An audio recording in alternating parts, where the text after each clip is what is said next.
So here we are putting the engine back together, and granted, a lot of this isn't like super interesting, so I don't film a lot of it. But there's a whole lot of, cleanup and hitting things with a wire brush and an emery cloth that, really doesn't make for a lot of interesting build stuff. And so yeah, as much as it pains me to say that, we're leaving everything pretty much stock, and it's going to go back together that way.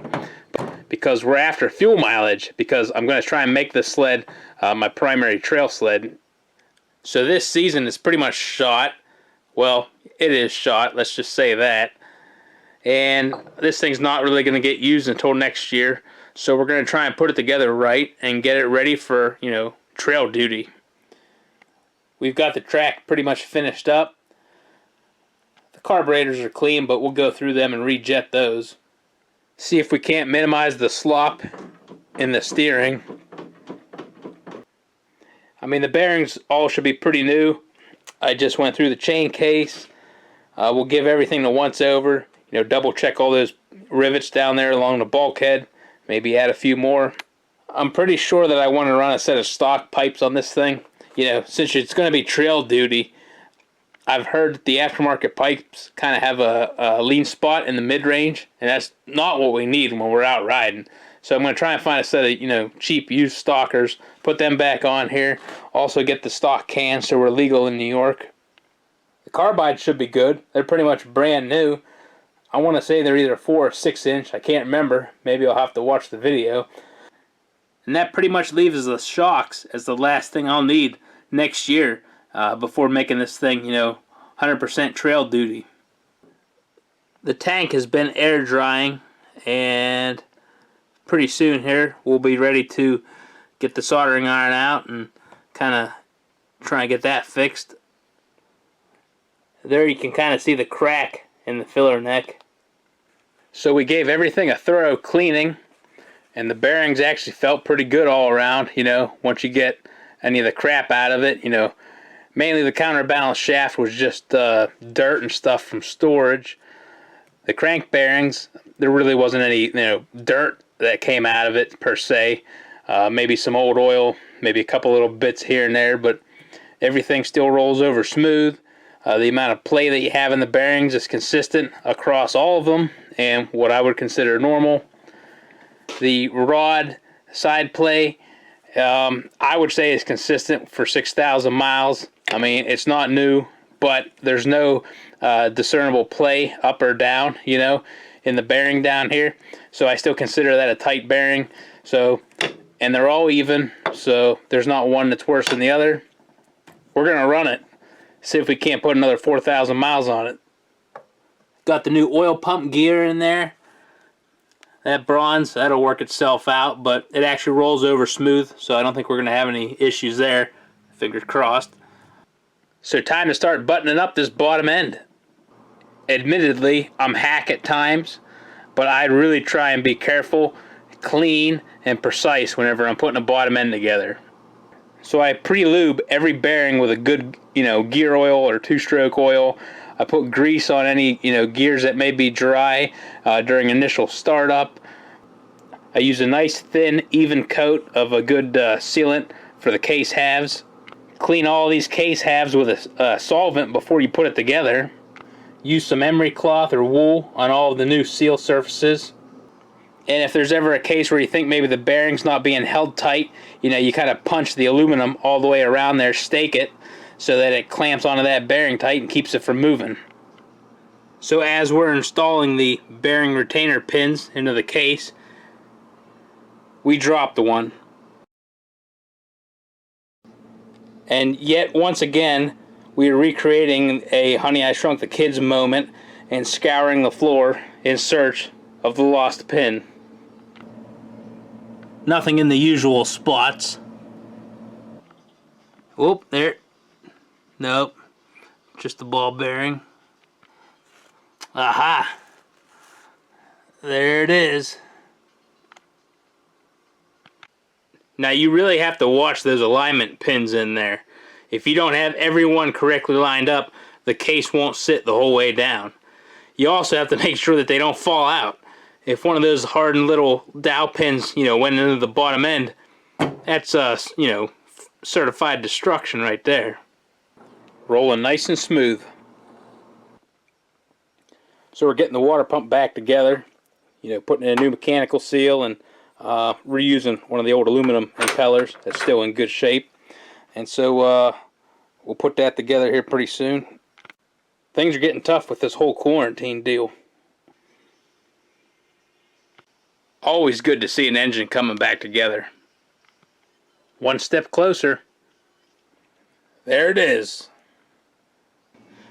I mean, one positive of taking something apart and putting it together and taking it apart and putting it together, everything's still freshly greased and comes apart easy. Well, we got that out. Now I'm realizing that probably the rear shock should be rebuilt and replaced at this point, but we're probably not gonna because we just don't have time. Actually, we're in luck. I forgot, I got rid of the two idler wheels there that were beside the shock bolt that usually keeps you from taking that bolt out. Well, since them wheels ain't there, we can take that shock out pretty easy now. So on the suspension, you had quite a large gap here where the two rail extensions just kind of hung out in midair. I found an old scrap cross shaft and we drilled a couple extra holes here through the thick part of that rail extension just to give one extra support there to try and keep this a bit more rigid. So I just realized as I'm trying to take the track out that I have to take this chain case apart again. Now I've put like maybe, you know, 0.2 miles on it since I just last changed out the gears and put new gear oil in it. This is like Groundhog Day taking this chain case apart. The chain case oil doesn't look too good. Nah, I'm just kidding. Yeah, it's just your standard tune-up. So yeah, we're taking out the steering column as well because the little pivot down at the base was pretty wore out. So we're just replacing the whole shebang since we have an extra one. When you cut zip ties, you always cut the, you know, free end. That way, when you cut it here, you still have the rest of the zip tie to reuse. So we're working on the suspension a little bit more. Turns out the bushing down at the bottom of the front shock was a bit loose, so he was getting a little bit of play on the shaft here, and that never ends well. So most of the play is actually in the steel to steel bushing here. Now this is kind of an odd size and we really don't have a new one. However, we did find this one sitting in the parts pile. It's a little bit too large a diameter, but we're going to take a slice out of it, cut it, smash it down, and we'll make it work. Yep, just a quick little freshen up. Ought to be done in a couple of days. Now since we're putting this tall lug track with studs in it, we got to worry about that front heat exchanger. And we're going to make some homemade tunnel protectors. And this little bit of steel right here looks about the perfect thickness and width to work. It just so happens it's a leg off of a wheelbarrow, you know. But hey, we're working off the Apollo 13 theory here, using what we got. So we got the tank, you know, semi-repaired. Used the soldering iron, you know, to kind of, you know, plastic weld all the crack the whole way around from the outside and on the inside. I had some leftover bits here when I cut things apart. Used this as filler. So after some cutting and beating with the hammer, these are sort of what the protectors look like. And they sort of fit just like that. And we're going to rivet it at the top and probably put an extra little plate down here for the bottom. But this is going to go right in line with the track clips. And I mean, we might have had some scrapage there before. Previous owner fixed that. So there's the tunnel protectors welded up. Just got to grind this down a little bit, punch some holes for the rivets, and put her in. Don't worry, we're not going to paint these before installing them. So while the track is out, we're going to address a problem that we encountered while out trail riding. Since we extended the tunnel, the heat exchangers stop here, but the track is all the way back here. And there's the new hose protector, you know, made out of a piece of the old tunnel, which oddly enough came off the backside when we extended it. So the auxiliary cooler is off of a Polaris Rush, because that's what was cheap and we could get off of eBay. And it worked pretty good, just bolting it right through the side of the tunnel. Don't worry about that extra hole there, you know. Measure once, cut twice, right? We needed some snaps for the seat. Looks like a good donor sled. So on these snaps here, we're trying to put that rivet in there, you know, and attach it to the tunnel. However, the end of the rivet gun there is too big to fit all the way down to the top of the rivet. So I cut like 3/16 of a brake line to use as a little spacer on there. So that'll fit as a spacer, and you'll be able to tighten up the rivet. Well, that didn't come out too bad. We got a couple of wrinkles there, but you know, maybe one summer sitting out in the trailer in the heat, that might all smooth out. Time to put the dreaded water pump back together. Now we already installed the oil seal. We just have to install this guy. Now I'm sure there's a proper tool somewhere, but my proper tool is a socket. And in this case, a Buick lug nut socket. You want something that fits tight around it and actually pushes down as close to the center of this seal to drive this down. Now we're going to wrap some electrical tape around this little piece right here. That piece of carbon, I guess it is. I've cracked these before. I think the first one I ever installed, I ended up cracking it. So, lesson learned there. Be careful. There it is. Now the pull start rope isn't like falling apart yet, but while we got it on the workbench here, we're going to put a fresh one in. Well, I'm telling you, this is one of those projects that just wears you out. You've been there. You got that project that it just seems to keep on going. It's one thing after another. You just can't seem to get it done. And that's kind of where we're at with this thing. I think I've got most of the major components licked. It's just, you know, putting everything together, all the small stuff, some miscellaneous fittings that you need. Like I need a 5/8 inch to a 1 inch adapter barb for the hoses on that heat exchanger. Good luck finding that right now. I'm planning on running stock pipes, I think, so the clutching's going to need changed. I don't know what that's going to be yet, but we're going to end up messing with that at some point. The shocks need rebuilt, you know, both in the front and in the rear skid. The carbs need cleaned, you know, and they're going to need rejetted if we change the pipes. Already did quite a bit of reinforcing to the chassis, but there's still a few more rivets I got to put in. So at this point, we're going to try and finish up most of the major issues, you know, and the fabrication tasks that we got. And then basically, you know, put a parts list together, gather up things over the summer, and eventually, you know, give this thing one final assembly when it gets towards winter and we've got more motivation in cold weather. Many months later. Well, look what's back in the shop. One of the other never-ending projects.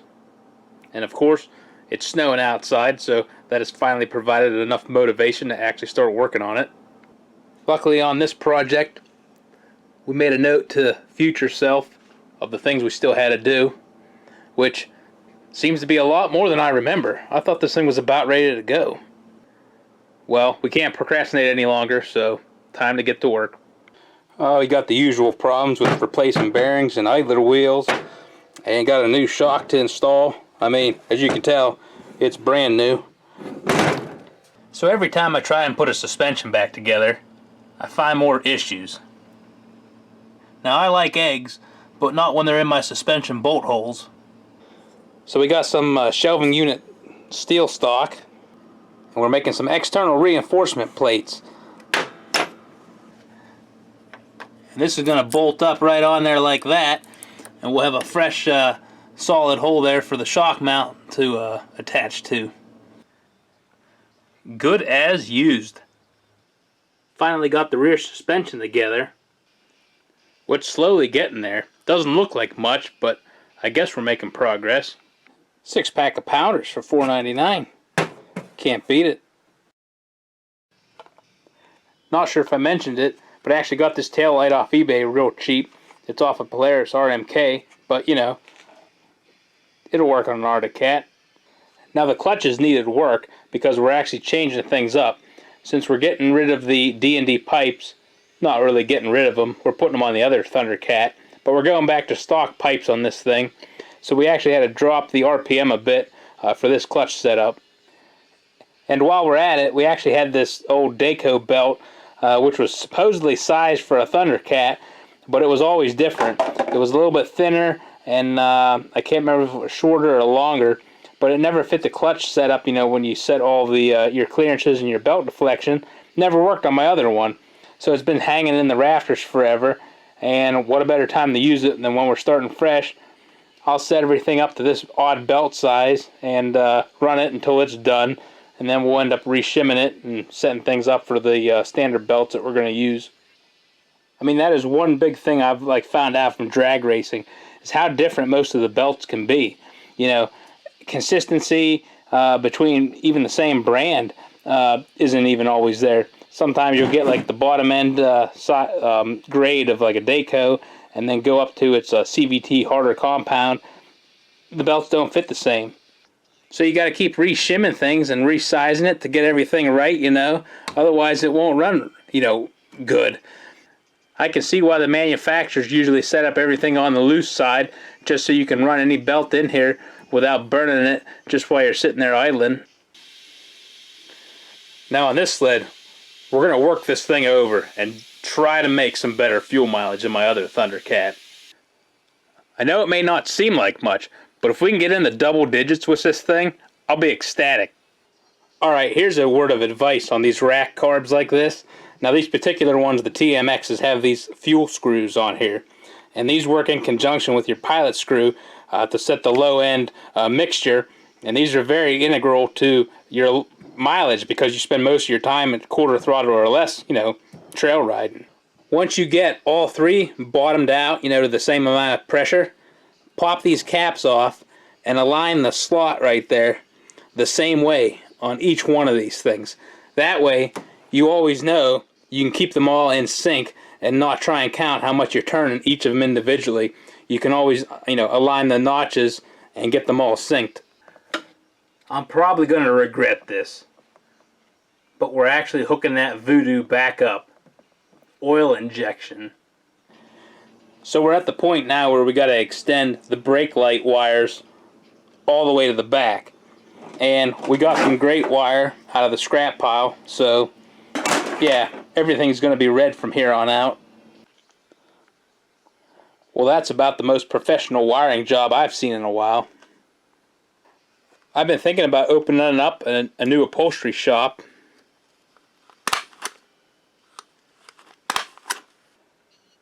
Well, since this seat installation almost looked too professional, we had to add some bungee cord, you know, retention.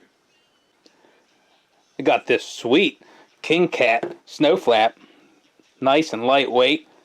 That's got to be good for at least 5 more horsepower. Well, there it is. The stock pipes are back on it, almost ready to fire it up.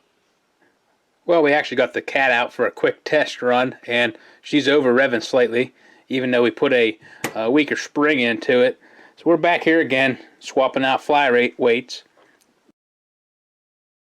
There's no minute like the last minute, but we did get it together. Got it, you know, broke it in on the trail, actually hauling a sleigh. So she got a good workout, and we tested the new cooling system, you know, the addition of that heat exchanger back there. Ended up taking it on a trip to the UP in Michigan. Got some good riding in up there. Put on a lot of miles. Got to stretch its legs. Did pretty good overall. Got, you know, we had most of the bugs worked out before that, and really didn't run into too many issues other than being extremely cold. I eventually pulled the knot out of the starter rope.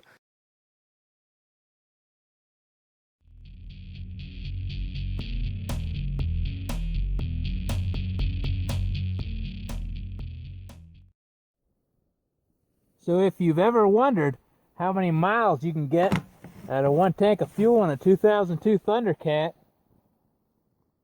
It's 104 and a half.